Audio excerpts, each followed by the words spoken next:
Fala, amigos da fantasia do futebol, chegou a Bye-Pocalypse, o apocalipse das bye weeks. Essa semana vai ser difícil de escalar, então eu trouxe algumas dicas de waivers para ajudar vocês a navegar nesses mares turbulentos e, além disso, 8 pontos para ajudar a fazer sentido de tudo que está acontecendo, das loucuras que estão acontecendo na National Football League.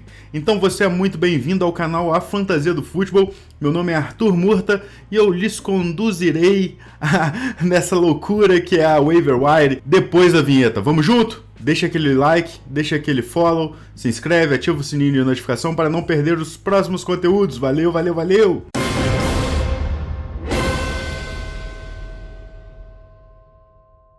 Bom, e antes de mais nada, não é nenhuma dica sobre um jogador que você deva trocar, que você deva adicionar, que você deva se livrar, ou que você deva procurar nos waivers, até porque você não vai encontrar. Mas eu queria botar Derrick Henry em perspectiva. Esse início de temporada dele tá sensacional, tá fantástico, o cara é de outro mundo, o cara não é humano. Em 6 jogos ele correu para 783 jardas. O segundo running back que correu para mais jardas é o Nick Chubb, que correu para 523. Então ele está 260 jardas à frente, né? O Najee Harris, que é o sétimo running back que correu mais jardas, ele tem 388. Ele tem menos da metade das jardas corridas do Derrick Henry. Isso é muito absurdo, essa discrepância, né? Do primeiro para o sétimo, mais do dobro de jardas corridas. Realmente fantástico o que o Henry está fazendo. E assim, ele também conseguiu 10 touchdowns corridos nessas primeiras 6 semanas. O segundo running back com mais touchdown corrido tem 5. Na verdade, tem 4 running backs empatados com 5 touchdowns corridos. O Zeke Elliott, James Robinson, Kareem Hunt e James Conner. Então assim, o Derrick Henry tá sobrando demais, né? E se você for analisar, assim, porque o Derrick Henry fala, mas é só correr, ele não recebe passes, então não tem tanto valor na minha liga que tem ponto por recepção. Na verdade, ele te dá um valor também. Ele tá recebendo 3 targets por jogo e foram 16 recepções nesses primeiros 6 jogos. Não são tantas jardas assim, mas foram 138 jardas ainda, né? Ao longo de 6 jogos, foram mais quase 14 pontos que ele adicionou pelo ar. 921 jardas de scrimmage total, se a gente for somar as jardas corridas e as jardas recebidas de Derrick Henry. Isso dá 153,5 jardas por jogo. Assim, só tem um outro jogador que consegue entregar números assim com alguma consistência. E ele tá lesionado, ele não tá jogando essa semana. Ele não tá jogando essa semana, não tá jogando nas últimas semanas também. Esse nome é o Christian McCaffrey. O Christian McCaffrey, nos 2 jogos que ele jogou essa temporada, né, os 2 jogos que ele começou e terminou, ele anotou 324 jardas totais. Foi um total de 162. Pouquinho mais do que o Derrick Henry. Mas ninguém mais na NFL toda tá chegando perto disso. O Derrick Henry realmente tá espetacular. Então se você tem ele, sorria, meu amigo, sorria. Agora já falamos um pouco de coisa boa aqui, vamos falar de coisas não tão boas. Eu queria falar de Tyler Boyd para você. A discrepância que é o Tyler Boyd com e sem o T. Higgins no time, tá? Não há uma relação exata sobre a quantidade de snaps dele. Quando o T. Higgins entra, não necessariamente o Tyler Boyd sai de campo. Porque, embora eles joguem na mesma posição, os dois joguem de wide receiver, eles não jogam na mesma posição em campo. O Tyler Boyd é mais slot receiver, o T. Higgins é mais outside receiver. Então, quando o T. Higgins não joga, são outros jogadores que substituem o T. Higgins no campo, no local de campo, na função que se faz em campo. Só que a utilização do Tyler Boyd, que é outra questão, cai muito quando o T. Higgins está em campo. O Joe Burrow procura o Tyler Boyd muito menos. Isso é algo que pesa. Nos 4 jogos em que o T. Higgins atuou esse ano, o Tyler Boyd teve 21 targets, uma média de, uns 5 targets por jogo, 15 recepções, menos de 4 recepções por jogo. Já nos jogos onde o Joe Higgins não atuou, aconteceram justamente os 2 melhores jogos do Boyd no ano. Ele teve 17 targets, ou seja, mais de 8 targets por jogo e 11 recepções. Mais de 5 recepções por jogo, fez touchdown também. Foram as 2 melhores pontuações do Boyd. Então, assim, há um cenário possível, há um mundo em que o calendário do Bengals fique mais difícil, tá? Onde eles enfrentem jogos, onde eles se vejam em situações de passar mais vezes. E, enfim, aí vai sobrar mais espaço para todo mundo. Até porque o Cincinnati Bengals é um dos times que mais corre a bola nessas primeiras semanas, tá? nesse início de temporada, o Bengals é um dos times que mais corre a bola. Há um cenário em que, quando o calendário ficar mais difícil, o Joe Burrow vai ter que passar mais. Aí vai sobrar mais bola pro Chase, mais bola pro Higgins e mais bola pro Boyd. Mas assim, no que a gente tá vendo até agora, o Boyd é um cara que é difícil de ser colocado para jogar quando o T. Higgins tá em campo e quando o Ja'Marr Chase tá em campo. Ele é um cara que tem produzido muito pouco nessa situação. E caso não mude, assim, eu recomendaria assim, o Boyd pelo menos ficar no banco por enquanto. Não sei realmente que você não tem opções melhores, que pode ser o caso. Em ligas com ponto por recepção ele tem um piso um pouquinho melhor, um pouco mais interessante e tal. Mas ainda assim eu acho que o Boyd é um cara que está perdendo muito valor, conforme o T. Higgins vai voltando pro campo. E o T. Higgins ainda não estava 100% nesse último jogo, tá? O T. Higgins, dos jogos que ele jogou, ele teve sua menor quantidade de snaps da temporada até agora. Mas eu acho que a tendência é o T. Higgins seguir crescendo e isso pode pesar um pouco no valor do Tyler Boyd. Bom, o terceiro ponto que eu queria falar com vocês aqui essa semana é sobre o Sterling Shepard, né? Que voltou de lesão essa semana, jogou e voltou já anotando 14 targets essa semana, né? Nos 3 jogos que ele jogou, do início até o fim, ele teve 33 targets, uma média de 11 targets por jogo, 26 recepções, 283 yards e anotou um touchdown. É uma produção excelente, é quase uma produção de wide receiver 1, né?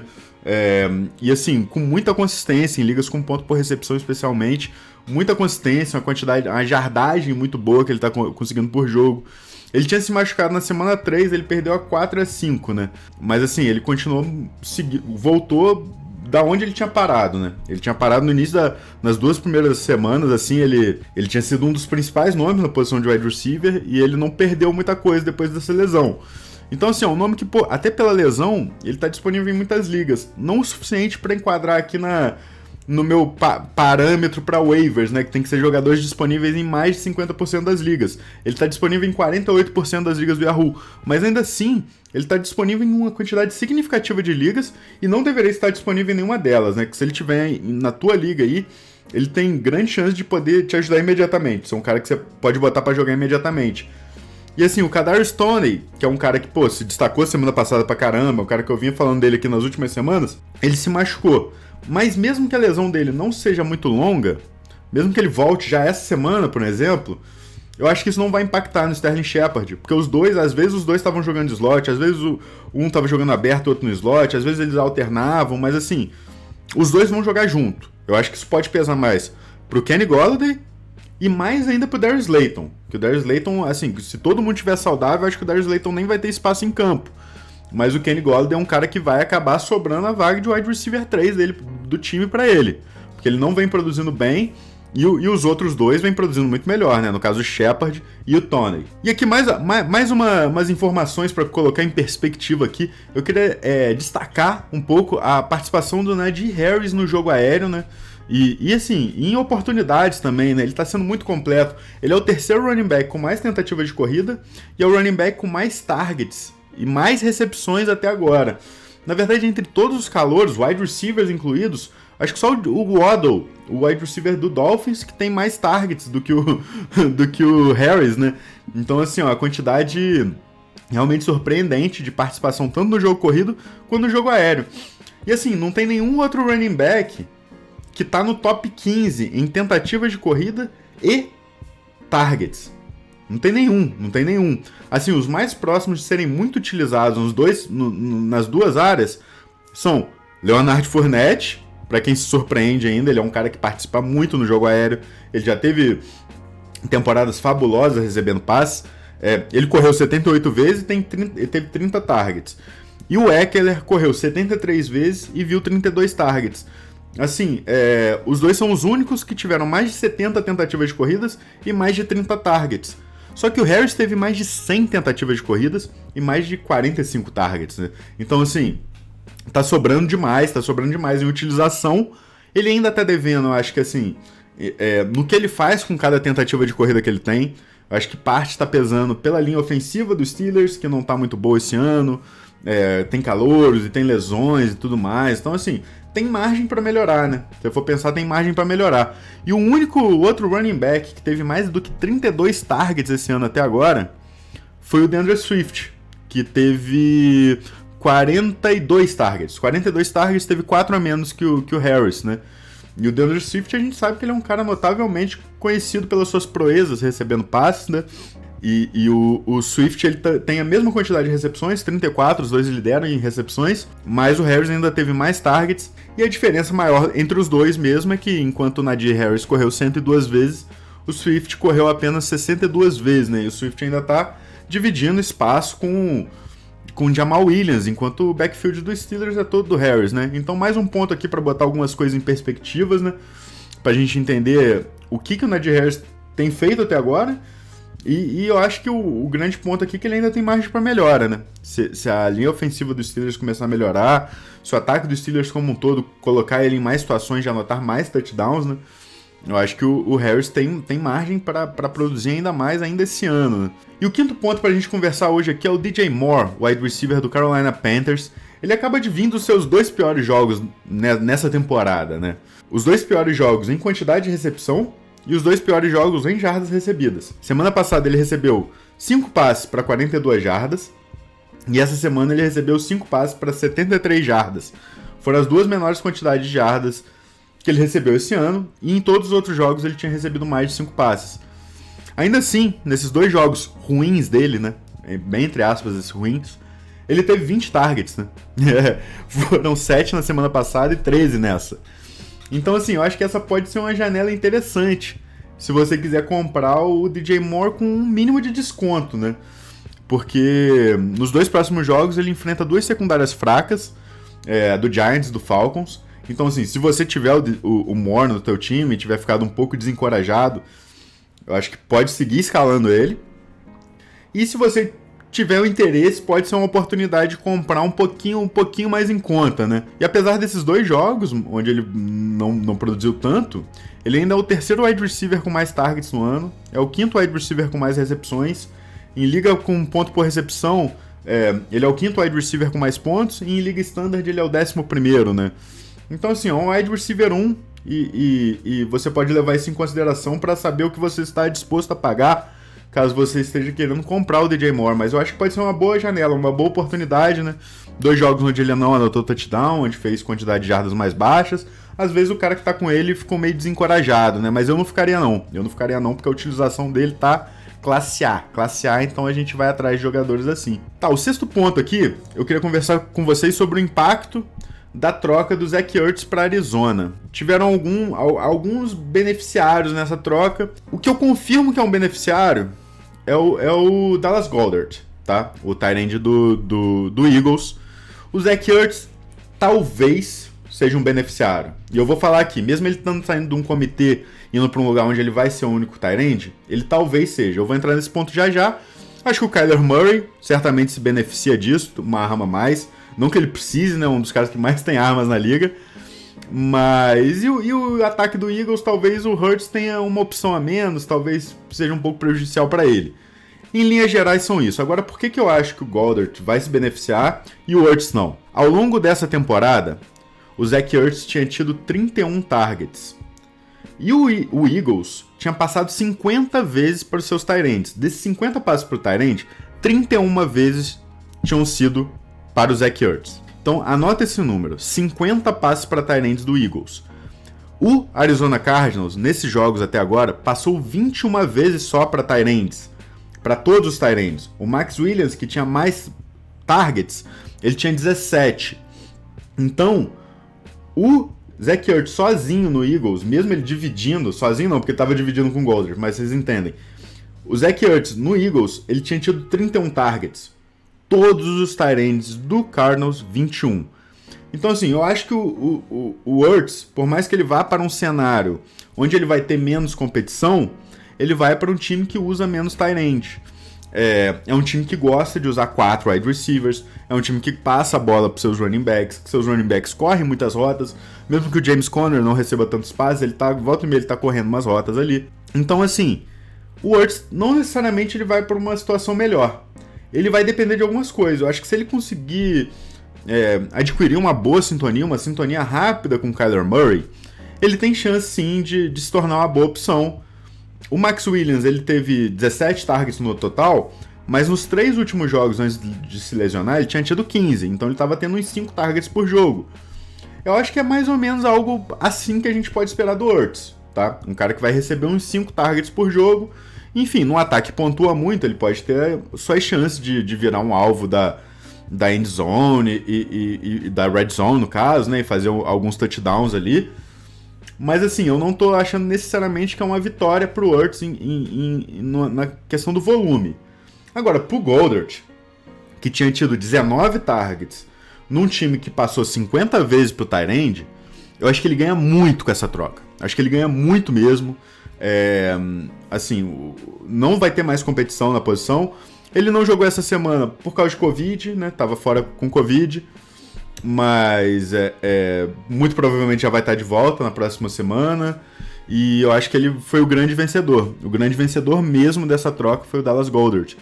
Então, assim, se você tiver a oportunidade de comprar ele agora, se você tiver a oportunidade de vender o Hurts agora, né? Até porque ele acabou de fazer uma boa semana, fez bons pontos. E agora, no papel, ele foi para um cenário onde ele está melhor. Se eu tivesse uma boa oportunidade, eu venderia o Hurts agora sim. E o sétimo ponto aqui, ainda falando de tight ends, né? Temos mais coisas para falar de tight ends aqui. Eu queria falar dos tight ends do Buccaneers. Porque enquanto o Gronk segue fora, o Cameron Brate perdeu muito espaço para o O.J. Howard, tá? Então o O.J. Howard está se firmando como a opção para substituir o Gronk. O Gronk perdeu os jogos da semana 4, 5 e 6. Nesses 3 jogos, o Howard teve mais snaps do que o Cameron Brate. E nos 2 últimos jogos, o Howard teve o dobro de targets e o dobro de recepções do Brate. Foram 10 targets e 8 recepções para o Howard, 5 targets e 4 recepções para o Brate. Nesses 2 jogos, o Howard conseguiu 68 jardas e fez um touchdown. O Brate conseguiu 38 jardas sem touchdown. O único desses 3 jogos onde o Brate conseguiu mais targets que o Howard foi a semana 4, foi o primeiro jogo depois da lesão do Gronk. E foi um jogo onde o Brate teve 6 targets e só 2 recepções. Então acho que esse jogo foi relevante pro Brady perder a confiança no Brady. No Brady. O trava-língua da coisa aqui. O Brady perdeu a confiança no Brady, então o Howard passou a ser mais utilizado. Eu acho que é mais ou menos isso nessa linha. Isso pode não querer dizer muito agora, porque é bem possível que o Gronk já volte a jogar essa semana, tá?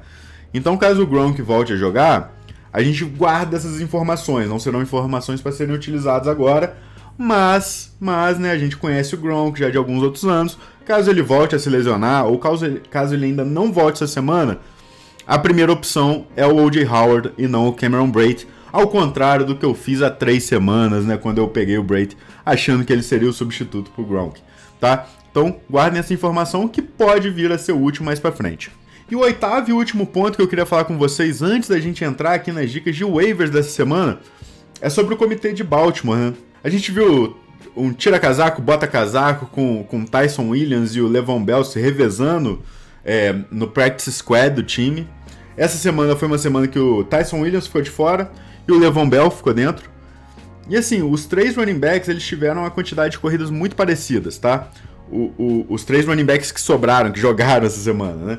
Latavius Murray, 9 tentativas de corrida. Devonta Freeman, 9 tentativas de corrida. Le'Veon Bell, 8 tentativas de corrida. Os 3 anotaram um touchdown também, o que foi interessante. Você estava escalando qualquer um deles, você conseguiu se salvar ali com um touchdownzinho. Agora, no teste do olho, né, do que a gente viu em campo, o Le'Veon Bell está deixando muito a desejar. Ele está em câmera lenta. Ele correu 8 vezes para 18 jardas, conseguiu bem menos jardas que os outros, em um time onde tem uma facilidade de correr. O Lamar Jackson abre muito espaço para os running backs. Ainda mais o Lamar Jackson, não só pelo que ele está fazendo correndo, mas pelo que ele está fazendo com a deep ball, né, acertando passes em profundidade. Tá muito fácil você correr como um running back do Ravens. O problema é que tá rolando essa divisão toda. Mas assim, nas poucas oportunidades que tiveram, o Latavius Murray e o Devonta Freeman correram muito bem. Os dois tiveram, eu acho que o Murray teve cerca de 48, 49 jardas e um touchdown. O Devonta Freeman acho que teve 54 jardas e um touchdown. Os dois tiveram 2 targets, o Freeman não recebeu nenhum, o Murray recebeu passe e tal, então acabou anotando uns pontinhos a mais assim, né, em ligas com ponto por recepção acabou saindo um pouquinho na frente. Mas eu acho que no teste do olho o Freeman foi muito bem e eu acho que ele é capaz de continuar cavando uma vaguinha aí nessa rotação. Eu não acho que o Ravens vai abandonar o comitê de running backs, essa filosofia de dividir a bola entre os running backs, a não ser realmente que um deles se destaque muito, Comece a pegar a bola 10 vezes e correr para cento e poucas jardas todo jogo, né? Tem um destaque parecido com, talvez, com o que o J.K. Dobbins teve ano passado, que ele acabou se tornando mais relevante no final do ano. Mas caso isso não aconteça, eu acho que esses running backs, tanto o Murray quanto o Freeman, eles vão ter bastante utilidade agora durante as semanas de bye, onde talvez você precise de uma vaga de flex ali, de um jogador para usar uma determinada semana. Mas são jogadores que nesse ritmo, né? Muita coisa pode mudar ainda, mas nesse ritmo eu vejo poucas perspectivas para eles serem titulares depois que passarem as semanas de bye, né? Talvez nos playoffs do Fantasy e tal. Não devem ser nomes que chamem tanta atenção, mesmo eles estando num ataque muito favorável para running backs, caso essa filosofia de comitê siga sendo utilizada, né? Mas a gente vai continuar monitorando, e como as semanas de bye agora vieram em peso, né? Chegaram em peso, a gente pode ter muitas oportunidades para usar eles, né? Então, se forem nomes que estão disponíveis aí, já corre atrás. O Freeman está disponível em várias ligas, né? Então já é uma boa opção. Finado esse assunto, vamos para os waivers, tá? São várias semanas de bye, são vários times de bye, na verdade, essa semana. Bills, Cowboys, Chargers, Vikings, Steelers, Jaguars. Então você pensa, pô, a quantidade de jogador importante que a gente não vai poder escalar essa semana, né? Entre quarterback, pelo menos 4 que vem fazendo muito ponto. Josh Allen, Dak Prescott, Justin Herbert, Kirk Cousins. Entre os running backs, a gente não vai ter o Najee Harris, que eu falei tanto aqui. Não vai ter Dalvin Cook, não vai ter Austin Ekeler, não vai ter Zeke, não vai ter James Robinson, não vai ter Tony Pollard. Enfim, é o caos, né? É o caos total. Então, assim, isso vai nos levar a tomar decisões que a gente não tomaria normalmente, né? Não tomaria normalmente. Inclusive, tem alguns jogadores aqui, antes de eu separar os jogadores que eu indico para vocês nos waivers, eu separei 3 jogadores aqui que eu não indico para vocês nos waivers, que eu acho que vocês não deveriam pegar. Mas ainda assim eu entendo que vai ter alguma liga em que eles vão acabar sendo pegos e vão acabar sendo úteis, tá? Esses 3 jogadores aqui que eu não recomendaria: Kenyan Drake, Donovan Peoples-Jones e Rashad Penny. Não recomendaria cada um deles por quê? O Rashad Penny, antes de mais nada, ele tá ganhando algum hype porque ele tá voltando do injury reserve agora. E o Chris Carson tá machucado. O Alex Collins tá jogando muito bem para suprir o Chris Carson, mas ele também sentiu, então pode perder algum jogo. Caso ele perca algum jogo, o Rashad Penny tem chances de voltar do IR, do Injury Reserve, e já se tornar o lead back do Seahawks. O negócio eu não apostaria tantas fichas que ele vai ser esse lead back do Seahawks, tá? Primeiro ponto. Segundo ponto, o ataque do Seahawks não tá produzindo nada com o DeAndre Smith. Não tá produzindo nada. Não é um time que vai te dar muitas chances de chegar para fazer touchdown. Não é um time que tá conseguindo compilar muitas jardas corridas. Não acho que o Rashad Penny tenha todo esse talento especial para, voltando de lesão, ele já chegar dominando o backfield, conseguindo cento e tantas jardas. E assim, daqui a pouco o Alex Collins volta de lesão. O Alex Collins está correndo muito bem. Daqui a sei lá quantas semanas, quantos meses, né? O Chris Carson ainda pode voltar. Então assim, o Rashad Penny não é um cara que eu correria atrás dele agora. Especialmente se você estiver precisando de ajuda essa semana. Eu acho que tem nomes mais interessantes que a gente pode falar daqui a pouco. Dos outros nomes que eu citei aqui que eu não correria atrás, o Kenyan Drake também é outro. Ele fez um jogo de 2 touchdowns agora. E vai chamar muita atenção nos waivers por causa disso. Às vezes a pessoa vai pensar, pô, novo técnico no Raiders, né? Então assim, aí agora chegou a hora do Kenyan Drake. Mas se você pensar, se você observar a utilização dele, não mudou em quase nada com o que ele vinha fazendo antes da troca de técnico, né? Nas outras semanas. Ele continua tendo poucas oportunidades de corrida e poucas oportunidades de passe. A grande diferença dessa semana é que ele conseguiu anotar 2 touchdowns em 2 dessas poucas oportunidades que ele teve. Se não me engano, foram 6 ou 7 oportunidades que ele teve de encostar na bola no jogo. Ele fez 2 touchdowns. E 2 touchdowns longos, assim, né? Que anotou uma pontuação estrondosa.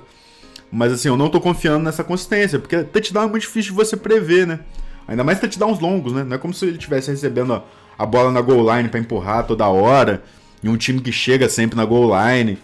Não é necessariamente o caso ali.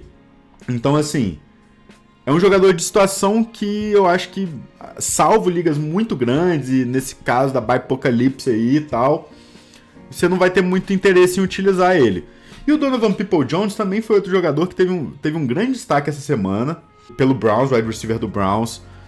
O Odell Beckham tá baleado, mas tá jogando. O Jarvis Landry talvez volte essa semana, mas eu acho mais provável até que não volte.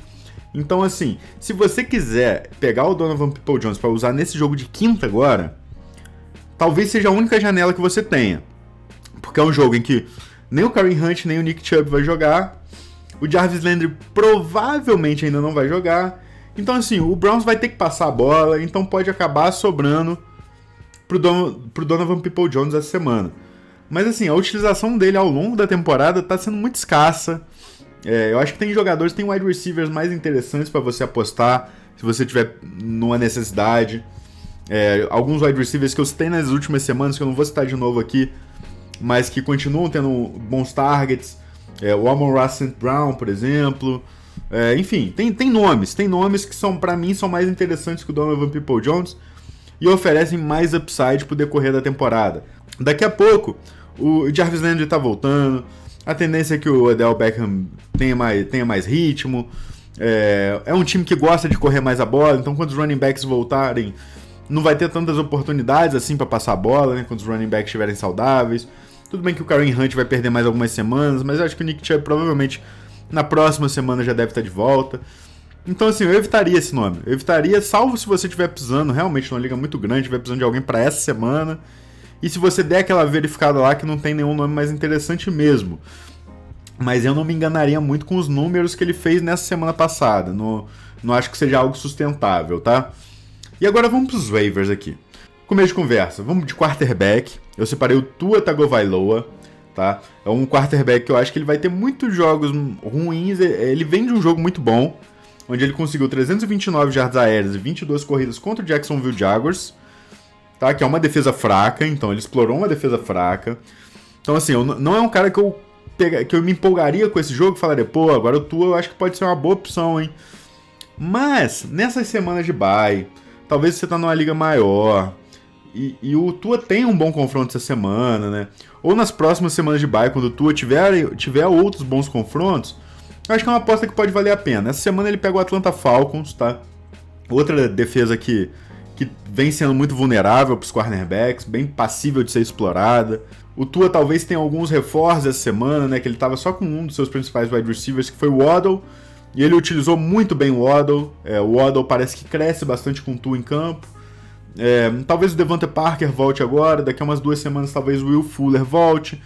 Então o Tua, ele tem margem para se tornar um quarterback interessante, assim, para algumas semanas onde ele tem um bom confronto daqui para frente, e essa pode ser uma boa semana, tá? Contra o Atlanta Falcons. Próximo nome que eu vou citar aqui é o J.D. McKissic, o running back do Washington Football Team. Um nome bem interessante, está disponível em mais de 50% das ligas ainda do Yahoo, que é o pré-requisito para entrar aqui, né? O Gibson tá baleado, o Antonio Gibson é o running back titular de Washington, mas ele não tá bem. Tá baleado. Nesse último jogo ele perdeu uma boa parte do jogo e o McKissic ganhou muito espaço quando ele saiu. Ganhou muito espaço, assim, correndo com a bola, recebendo os passes que ele sempre recebe, né? Por isso que a gente fala assim, o McKissic geralmente é aquele cara de flex pra liga com ponto por recepção e tudo mais, mas caso o Gibson continue perdendo jogos, ou caso ele continue jogando baleado e perdendo muitos snaps nos jogos, o McKissic passa a ter valor até mesmo em ligas que não são com ponto por recepção. Eu acho que ele é um dos nomes mais interessantes, assim, se você estiver precisando de alguém para essa semana e que ainda possa te ajudar em várias outras das próximas semanas, tá? Se você estiver precisando de alguém única e exclusivamente para essa semana, eu falo que é um esparadrapo no Fantasy. É o Darnell Johnson, tá? O running back do Browns. Ele dificilmente vai ter 2 semanas como titular do Browns, mas essa semana ele vai ser o titular do Browns. O Chubb não vai jogar, já confirmaram que ele não joga essa semana. E o Kareem Hunt está no injury reserve, vai perder pelo menos 3 semanas. Aí estão falando do calor, do Felton e tal. Mas, cara, o Felton não teve nenhuma tentativa de corrida até agora. Se o Felton for entrar nesse time, vai ser para receber um passe aqui e ali. O Derrick Johnson é o cara que vai correr com a bola. Que vai correr com a bola nesse time que foi talhado para correr com a bola. Provavelmente vai ter que passar muito mais do que gostaria nesse Thursday Night Football, mas ainda assim, o time talhado para correr com a bola e eles vão tentar botar o Darnell Johnson no jogo. Se você tiver precisando de um esparadrapo para a posição, o Johnson é esse cara, bota ele lá e para essa semana vai ser útil. Para a próxima semana provavelmente o Chubb volta, então ele já vai perder essa utilidade, mas é um cara interessante para esse apocalipse das buys, né, como eu já me referi aqui algumas vezes. Pode ser um nome que pode salvar alguns times aí, algumas vitórias, tá? Outro nome aqui, não necessariamente para escalar essa semana, apesar dele ter feito uma pontuação interessante semana passada, mas um nome que mais como margem de crescimento, um nome mais especulativo, aquele famoso stash. Se você tiver uma vaga no banco, né, apesar das buys, para guardar ele lá e esperar um pouco, Ramondre Stevenson, running back do Patriots, e o Damien Harris tá vindo e voltando de lesão, né, não tá 100%. O Ramondre Stevenson é um calouro que mostrou muito na pré-temporada. Ele foi pra casinha de cachorro do Bill Belichick na primeira semana depois de um fumble, mas agora ele tá voltando a ter espaço, fez um bom jogo. E para além da participação correndo, né, anotou um touchdown, ele ainda recebeu alguns targets, acho que 3 targets. Então ele tá mostrando um pouco de versatilidade e correndo bem melhor do que fez na primeira semana, né, onde ele teve o fumble logo de cara também, já nem teve a oportunidade mais de mostrar trabalho. Então o Ramondre Stevenson é um cara que tem margem para crescer na sequência da temporada e é um cara que pra gente ficar de olho aí, uma vaga, um stashzinho no banco, não necessariamente para escalar agora, mas que ainda pode contribuir bastante até a reta final do campeonato, especialmente se o Damien Harris continuar mal fisicamente, né? Outro nome que eu tô levantando aqui é o Marcus Callaway, wide receiver do Saints. Eu falei com ele, foi um dos pontos que eu levantei semana passada, né? Falei que ele vinha com uma produção muito boa.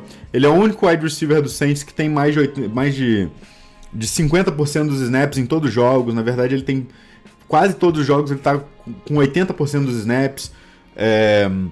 E assim, o Michael Thomas não vai voltar essa semana ainda. Havia uma expectativa que ele poderia voltar depois da semana de bye. Ainda não volta essa semana. Não temos uma perspectiva real, mas ainda pode demorar um tempo ainda para ele voltar. E o cara é o wide receiver 1 em New Orleans, tá? Essa semana o jogo é contra o Seahawks. O Saints a gente sabe que é um time que tá passando pouco a bola, né? Um time que tá dando prioridade para correr. Então acho que a mentalidade do Saints vai seguir sendo essa, especialmente enfrentando um time que tem Geno Smith de quarterback. Acho que não vão entrar num jogo para arriscar muito, para botar muita bola na mão do James Winston. Mas quando o James Winston for passar, o Callaway é o principal alvo, tá? E vai ter uma quantidade, uns 5 a 8 targets, provavelmente, muito provavelmente. E tem chance de anotar um touchdownzinho ali, até porque não tem muita competição, né, na posição. Então, assim, o Callaway é um nome interessante, especialmente para ligas maiores. Se a liga for muito pequena, eu não levaria muito em consideração. Mas ele está presente em apenas 35% das ligas. E é o único wide receiver do Saints, então isso deve valer de alguma coisa, né? Mesmo sendo um time que não passa tanta bola. Outro nome aqui que eu quero falar de wide receiver é o T.Y. Hilton, tá? O wide receiver do Colts. Saiu do injury reserve, fez sua estreia na temporada na última semana. Jogou metade dos snaps do Colts na partida. Foi uma partida que o Colts ganhou com muita facilidade do Texans. Ele teve 4 targets na direção dele. Desses 4 targets ele recebeu 4 passes para 80 jardas. Um bom aproveitamento nas bolas em profundidade, né? Como a gente lembra do T.Y. Hilton, né? A gente nunca sabe como o jogador vai voltar de lesão, mas a gente sabe do talento dele, sabe que ele ainda tem alguma lenha para queimar caso ele realmente esteja bem fisicamente, né? Não acho que ele esteja velho o suficiente para não ter utilidade mais na NFL.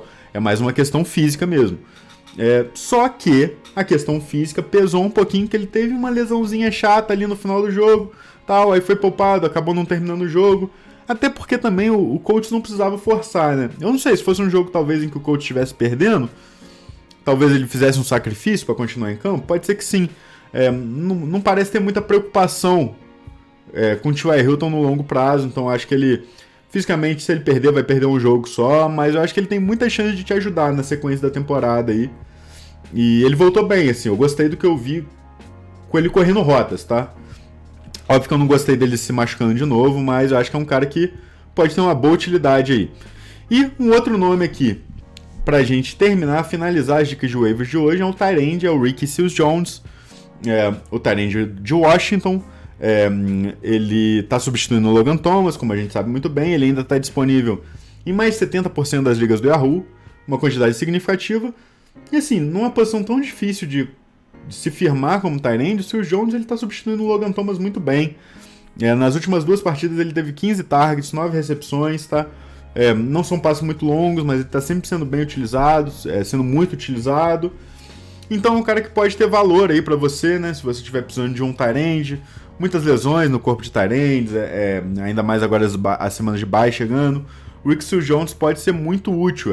Grande chance de você estar usando um tight end aí que está produzindo menos que ele, ou que tem menos chance de produzir que ele, né? Então aqui eu finalizo a minha lista de waivers de hoje. Finalizo também as dicas gerais, né, as coisas que você precisa saber depois dessa semana. Trouxe algumas informações aí, algumas mais para contextualizar, né, como é o caso do Derrick Henry, o caso do Najee Harris, mas algumas dicas também sobre alguns jogadores para você saber o que fazer com eles, né, como é o caso do Zach Ertz, o caso do DJ Moore, o caso do Sterling Shepard, o caso do Tyler Boyd. Então, assim, fica a dica aí para vocês. Se vocês gostaram desse conteúdo, deixa o like, se inscreve, assina o sino de notificação e tudo mais, que você vai estar ajudando muito o canal e você também vai estar recebendo notificações quando os próximos vídeos forem postados, tá bom? Muito obrigado pela presença, muito obrigado pela paciência, tamo junto, valeu, vocês são fantásticos e até a próxima, valeu, valeu, valeu!